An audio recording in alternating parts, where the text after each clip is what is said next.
It is fully understandable, isn't it, that in 2024, in a Western culture that's been developed over 2,000 years, it is understandable that we just don't get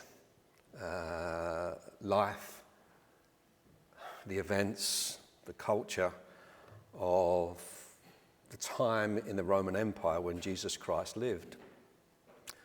We especially don't get, of course, the way in which the Romans, without any second thought, in order to control the population, used crucifixion, a vile implement of torture that they inherited probably from the Medes or the Persians. And therefore, let me begin this morning by just reading a few lines from a contemporary historian's description of the cross. He wrote these words: "Buzzing around the one hung upon the cross would be a buzzing cloud of flies, attracted by the smell. The flayed back of the one being crucified will be pressed against an uneven stake. The nails that have been driven through the menial nerves, repeated incipient suffocation as the body dropped lower and lower and breathing became harder and harder. There was a constant, repeated, torturous pain upon the back and the arms." One critic, a very vociferous critic of Christianity, talks about Christians being naive in calling today Good Friday. It's an interesting thought in one sense. Why do we as Christians call today Good Friday? Like so many things today, it's being lost with great swathes of the population, we know. But nonetheless, for Christians, we celebrate and call this day Good Friday. Why do we do that? I think you could give one kind of answer amongst many on this lines, because as we come to Good Friday and we recall the historic events of Jesus' death, what we are doing, we are standing, if you like, on the mountaintop of the demonstration of the love of God towards the world and the human race that he has created. It's from this point that we can span the panoramic view, if you like, of the wonder of the unfathomable depths in our understanding of the love of God and the love of God in sending his son Jesus. But what I want to try and do this morning is just simply take three words and focus on one aspect of this and try to open that up a bit more. And it's simply three words that are built upon three words. Because we find in verse 30 of the passage we read, these words: "When he had received the drink," that is Jesus, Jesus said, "It is finished." It is finished. Three words that Jesus spoke. Let me just put three simple questions. When did Jesus speak these words? Why did Jesus speak these words? Who was it who spoke these words? Let's look at the first one then. When Jesus spoke these words, "It is finished." Well, you don't need me to tell you, even if you've never heard the account, you just read it. Clearly, he said these words in the closing moments of 6 hours of agony and anguish upon the cruelest type of execution that the human race has ever invented. After 6 hours in pain and anguish, hanging upon a cross in the heat of the day with all the internal deconstruction of his body, surrounded by those who mocked and, as so often in such type of things, just were there for amusement almost and gazing at the spectacle, he spoke these words. They are, in fact, the 6 of 7 distinct things that are recorded that Jesus spoke whilst on the cross. And the words are very simple, aren't they? It is finished. And yet, as so many Christian writers, theologians comment, there's a depth to these words that we cannot possibly ever truly penetrate. We can talk about them. We're going to try and think about them for briefly this morning. But we need to start by saying there is a depth in the heart and mind of God and in the purposes of God that makes Christianity absolutely unique, which we cannot possibly fathom with our human intellect. We can look around it, we can chew it over, and we can probe it, but there's a depth here that we can't actually fathom. As Krummacher, one of the great 19th century commentators, he says, "These are the greatest and most momentous words that were ever spoken upon earth since the beginning of the world." That is not hyperbole. That is somebody who has begun to understand through the revelation that God has given of himself and his son Jesus what actually was occurring on the cross and why Jesus said these words on the cross. They weren't spoken as a knee-jerk response to what was happening. As we're going to see, they were deliberately chosen. They were deliberately chosen because Jesus knew that he would utter these words. So that's when these words were spoken. Second thing, why were they spoken? Well, you may be here this morning and you might think, well, that's pretty obvious, isn't it? They're words of despair, aren't they? They're words of someone acknowledging absolute despair at the prospect not only of the agony that he had gone through, but of what that agony ultimately would lead to.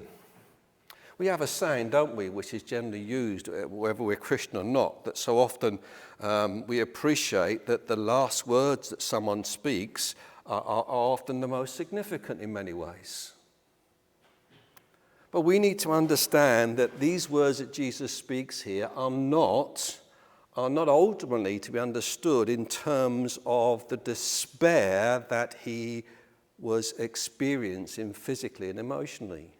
We need to understand, more importantly, that they're not words of defeat.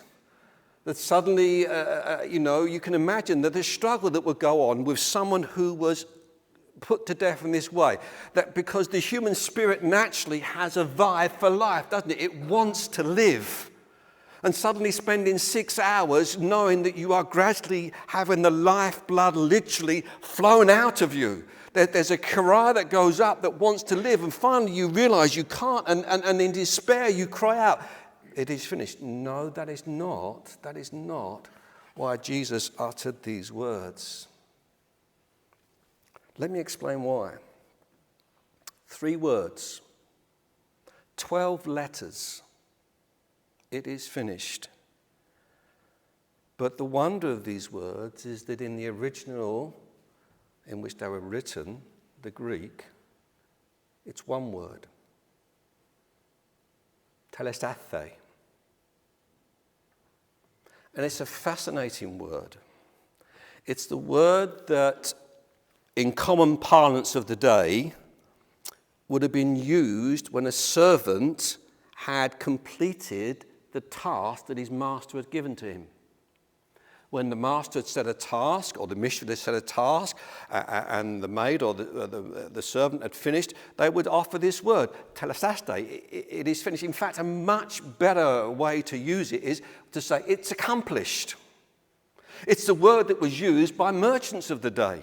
That the merchants, when they're, bartering and to and froing, when the transaction's finally done and the money was handed over and the goods were passed over, they'd say this word, it's accomplished. It means to make an end of something, to bring something to a consummation. And there is a fascinating insight that John gives early on in the gospel to why Jesus now would use this word. It's when he comes to describe the last night which Jesus spent with the disciples. And he begins that description in what we recognize as chapter 13. And he begins a description by talking about what Jesus was doing. And John simply says that Jesus, having loved his own, he loved them to the end. He loved them to he accomplished, to he finished. And then later on in the evening, Jesus prays, doesn't he? And in John 17, we've got this beautiful prayer that expresses the heart of Jesus on the night before he's crucified. And as he begins that prayer, he says to his Father, Father, I have finished the work you have given me to do. Father, I have accomplished the work that you gave me to do. And it's the same word that's being used here. And it is in the light of the history that would follow, in the light of what would happen to Jesus Christ 3 days later, in the light of what he would teach his disciples, the apostles, and what the apostles would teach the church and would embed in what we have before us in our very eyes in this book we call the Bible, Jesus is actually saying here words of victory. It is not despair. It is not defeat. It is words of victory where Zoe says, Father, now it is finally accomplished. Now, you may be very aware of the Christian story, and you might have a question straight away at that. You might want to say this, well, wait a minute. Isn't it a little bit precipitate of Jesus to say that he'd accomplished everything? In fact, we know from the accounts that in a very short while, he would say, matter of minutes probably or less, Father, into my hands I commend thy spirit, and would pass away. But you see, if we understand what actually is occurring here in these words, we see that it's not precipitate. It is our Lord Jesus Christ acknowledging something that is most wonderful, so most beautiful, something that you and I need to know and hold on to and live for. It is Jesus saying, Father, it is accomplished. What is accomplished? That at this moment, when he finally reaches the lowest point of his suffering, as he's about to die, he is actually accomplishing what? He's accomplishing God's wonderful demonstration of love. That in his Son, Jesus Christ, as he was crucified on the cross, God was doing this. He was reconciling the world to himself. That Jesus was accomplishing the one thing that nobody else but he could do. He was bringing again together a world that was broken, a world that was far from God, and bringing back, because of God's love, a relationship to him. It's accomplished, Jesus could say. It's a victory. They're victory words. That's why the apostles preached. Here's the words from the first Christian sermon on Pentecost. The apostle Peter says, God made this Jesus, whom you crucified. He made him Lord and Christ. Having accomplished the work, he lifted him up, as it were. It's a victory word that echoes from the apostles' ministry, that's inscribed in the scriptures, that causes Christians to say to anybody who wants to listen, God loves the world. And he loved the world so much that he gave his Son, who has accomplished the one thing that you and I need. to bring us back to God. It's the victory of God's Son found in these words, "It is finished." But let's just dig a little bit deeper by asking a third thing, okay? Who spoke these words? Now, that's not as a daft thing to ask as you might think. It's almost too simple, though it's true, to say, well, Jesus spoke these words. But who was it, this Jesus, as he hung on the cross? Who was he who spoke these words? Well, first this, isn't it? He spoke these words as one who had suffered hours in agony upon a cross. And you know, if you read the narrative of Jesus' death, if you read the narrative of Jesus being taken by the Sanhedrin guards, of his trial before Pilate and the Sanhedrin, if you read the way in which he spoke and was spoken to, if you read even his walk to the cross and his being nailed to the cross, there's one thing that comes out above everything else. And that is Jesus' absolute control over all that was occurring to him. The idea somehow that Jesus was a helpless individual who was railroaded by corrupt politicians to be crucified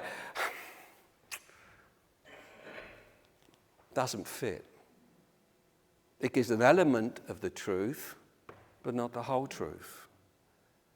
And these words remind you and I that there was an absolute control of Jesus, not only in his life, but in his death and even on the cross.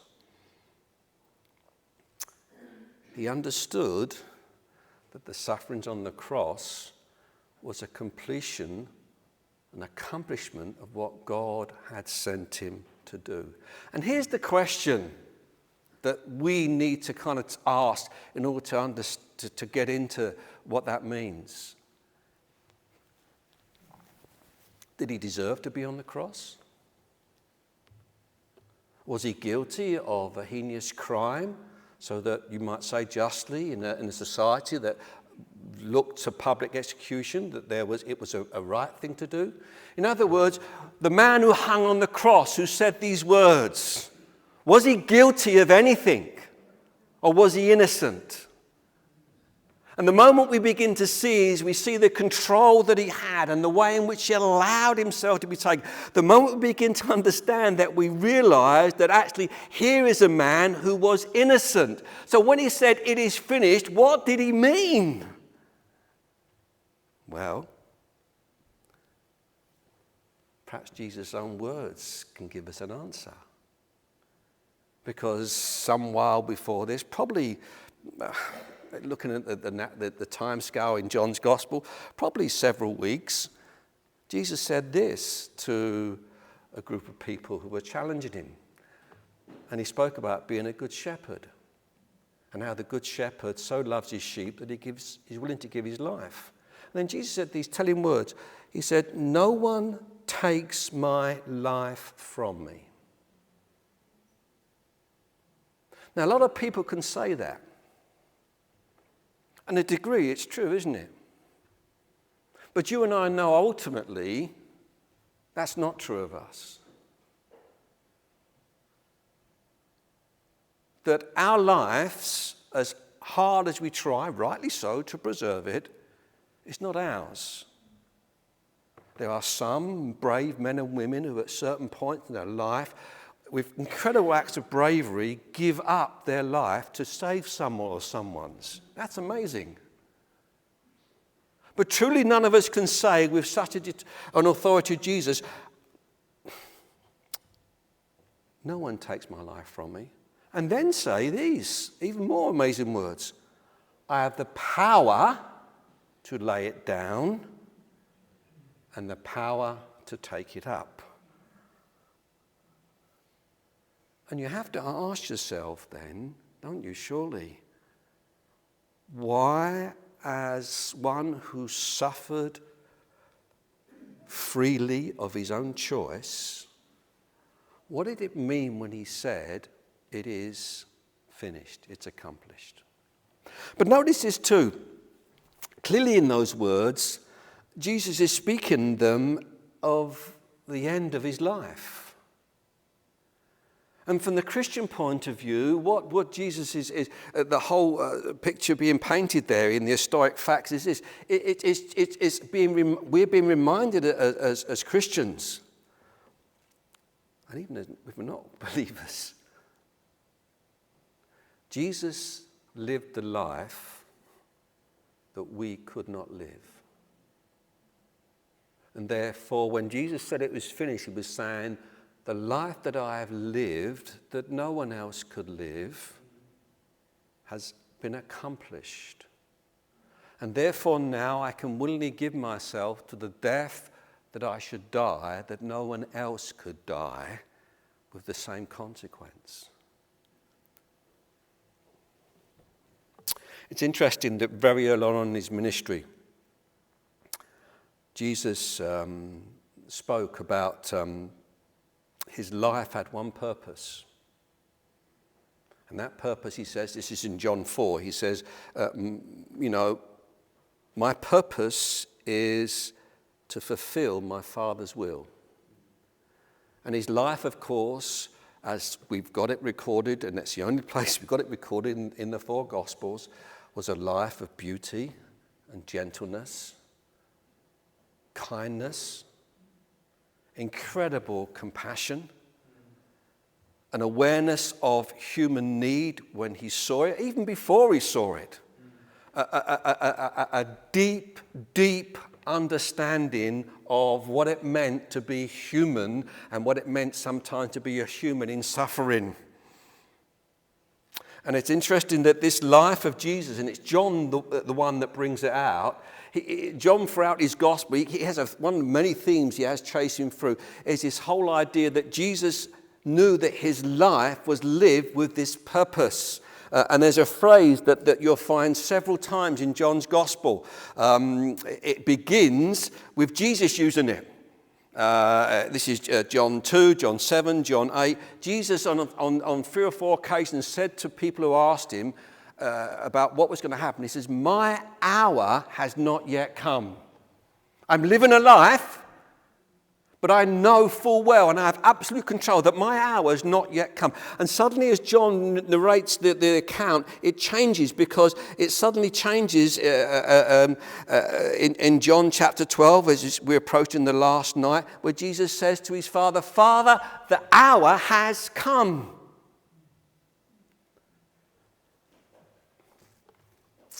And then John picks up the idea as he begins chapter 13 and says, Jesus knew the hour had come.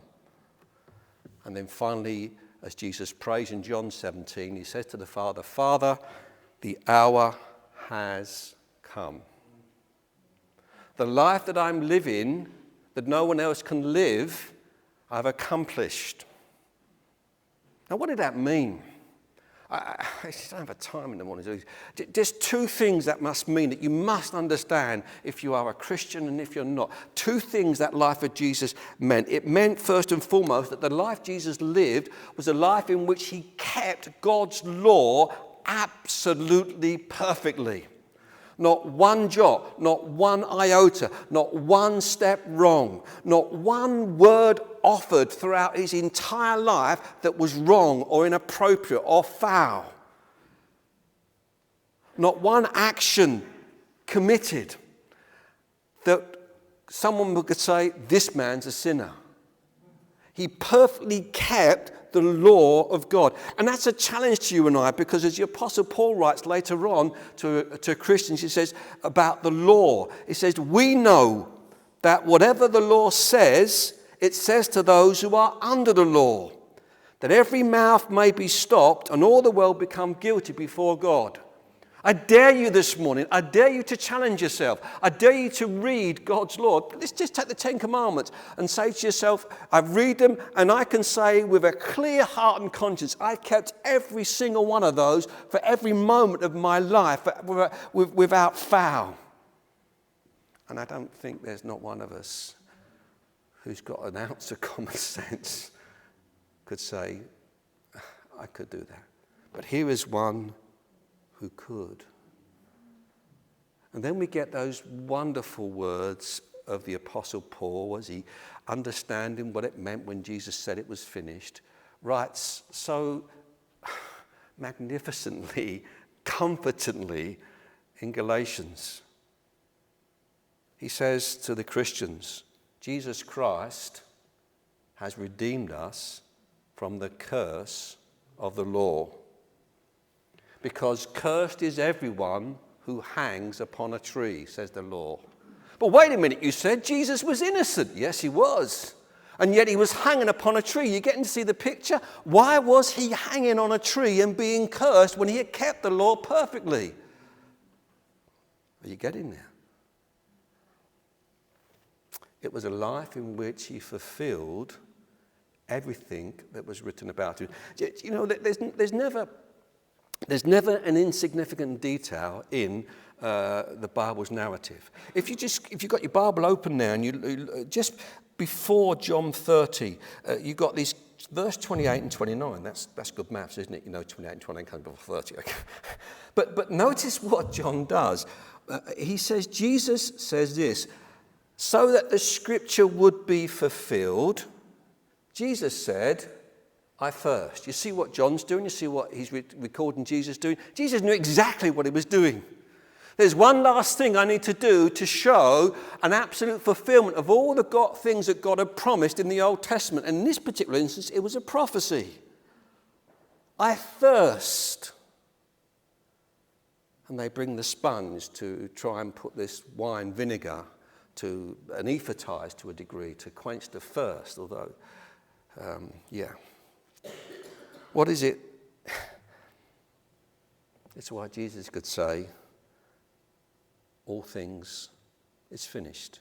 It's accomplished. Jesus' death in these words remind you and I that the complete picture that God had painted in the history of the Old Testament was now fulfilled in the one who hung so helplessly, seemingly, on a cross.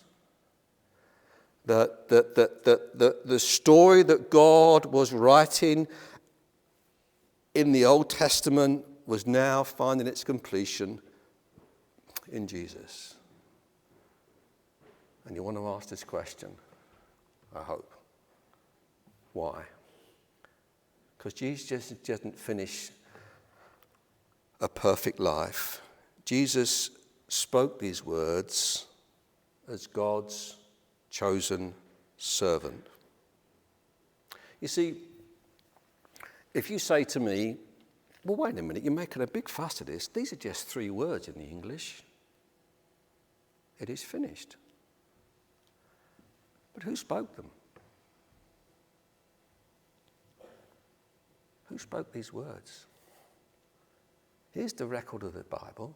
Here's its testimony. These words were spoken by one who said to the blind with these words, have your sight back. These words are spoken by one who said to those who were sick, I heal you.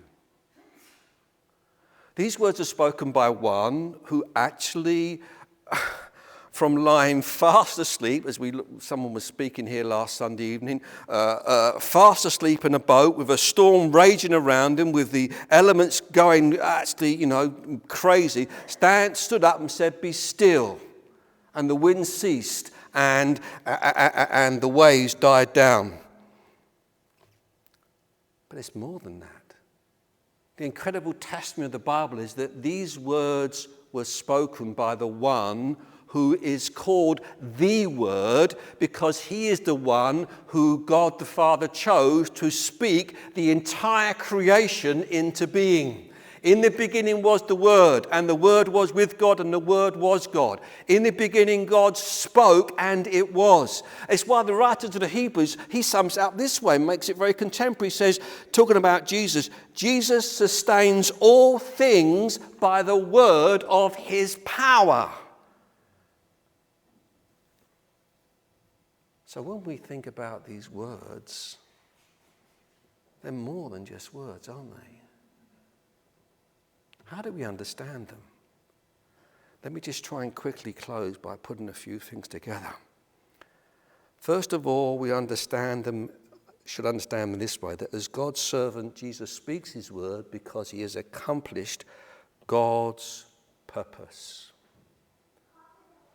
As the old, it's not a kid's song, is it? It's an older, there was no other good enough to pay the price of sin. There was only one who could reconcile a God who we offend, a God who we take everything from and give nothing back to, who live lives away from him, which we call sin. Only one could reconcile sinners like you and I in this way and could say, it is finished. That's why Jesus said to his disciples once in his ministry, I haven't come to be served. Don't get it wrong. He says, I've come to serve and to give my life a ransom for many.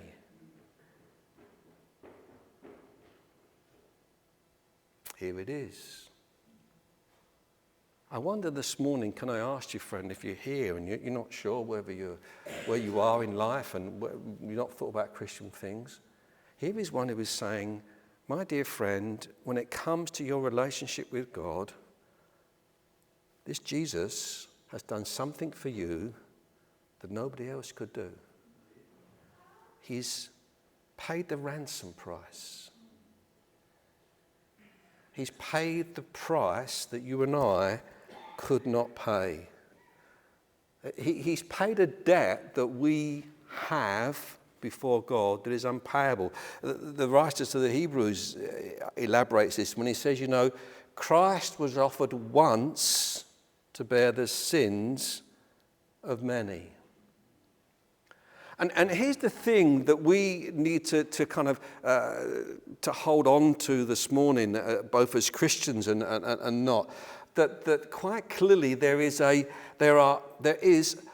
cosmic ramification for the finished work of Jesus on the cross. The Apostle Paul, when he writes to the church at Colossae, reminds them that when they believed and trusted in Jesus and his finished work at Calvary, they weren't trusting in some kind of little deity who grew up in the Middle East and therefore, like so many others had come and gone. No, they were putting their faith and trust in the one whose work on the cross had a cosmic ramification, that he united again a broken humanity and a broken creation to the God who made them. Because Jesus put, as it were, through his work on the cross, an end to all principalities and powers. And here's perhaps the thing that I suspect might be hardest for us to swallow. It's a reminder that when Jesus spoke these words, he spoke them as one who was doing something that you and I will never get to the bottom of, but our eternal well-being is dependent upon. The Bible is a very it's a very graphic book in the way it portrays things. So much use of illustration and picture language and all sorts of ways to get the message across. And there is a telling message in the Old Testament that's used about God on several occasions. It's to get across to us the reality of what it means to be a sinner in God's hands. Take up great Jonathan Edwards' title. What's the terror of being a sinner in the hands of an angry God? And the picture that's used is of a cup of wine that's hot and frothing. And the writers, Jeremiah, Isaiah, and Ezekiel, they say, look, there is a cup that's full to overflow, and it's frothing, and it represents God's wrath, God's anger against my sin and your sin, and our selfishness and our greed and our antagonism and our lack of love. And it says that such a cup of God's wrath, Jesus drained for us on the cross. When he said, "It is finished, it is accomplished," if you like, he was saying this: I have drunk to the very bottom, to the dregs, God's just eternal punishment for your sin, so that it's there no more. That's why the writer to Hebrews said about Jesus' death, by his death, he destroyed the power of the one who had power over death, the evil one. There is an offer being made to you this morning. Whether you're a Christian or not. If you're a Christian, the offer is to take up afresh this wonderful, liberating, life-changing, magnificent healing of conscience and heart and mind. That it is finished for me between God and myself. My Jesus, I love thee. I know you are mine. For thee all the bodies of sin I resign. My gracious Redeemer, my Saviour art you are. If ever I love thee, I love you now. That's what a Christian sings. Why? Because something of the reality of this words come out. It is finished. There's going to come a day when Christians are going to stand before God, and they're going to be like every other person, utterly undone, with nothing to offer. And when they stand before God's judgment, they're going to say, Lord, it is finished. Jesus paid the price. I didn't deserve it. I didn't look for it even, but he paid the price and sought me out. And friend, if you're not a Christian this morning, can I just close by a story? Some of you may know a terrific 20th century writer, evangelist called Warren Wiersbe. He tells a story of a Christian evangelist who is talking to a young man about the need to be saved. And the young man is really listening, he's really convinced, and he's saying, yeah, I understand this.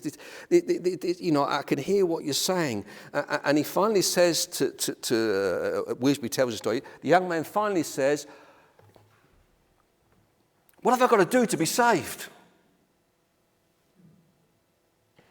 And this wily old evangelist says, it's too late. It's too late. I've got story killers in my congregation this morning. Where are you going? Oh, shush, shush. It's too late. And the young man despairs. What? Is there nothing I can do? It's too late. But there must be something I can do. Young man, it's already been done.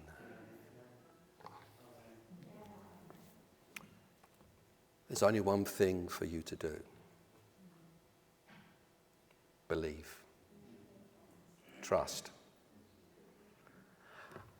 I just want to say to you, please, as you leave this place this morning, please ask yourself this question, and please answer it in the affirmative. Can you say, between you and God, because of what Jesus has done, it is finished. Friend, if you can't say that as you leave this morning, this Jesus is here. He's here by his Spirit. And I might get criticised for this, but there's a sense in which I think is entirely theologically appropriate. He waits with patience and says, do you not see I've accomplished it all? Do you not see that I long for you to embrace the certainty of my finished work for yourself? Oh, I'm not good enough. I know you're not good enough. I'm not clever. I know you're not clever. My faith is weak. I know your faith is weak. But I don't really care about that. Because love covers a multitude of sins. And my finished work stands not just for history, but will stand in eternity. Friend, it's been done. Will you not come and believe and receive?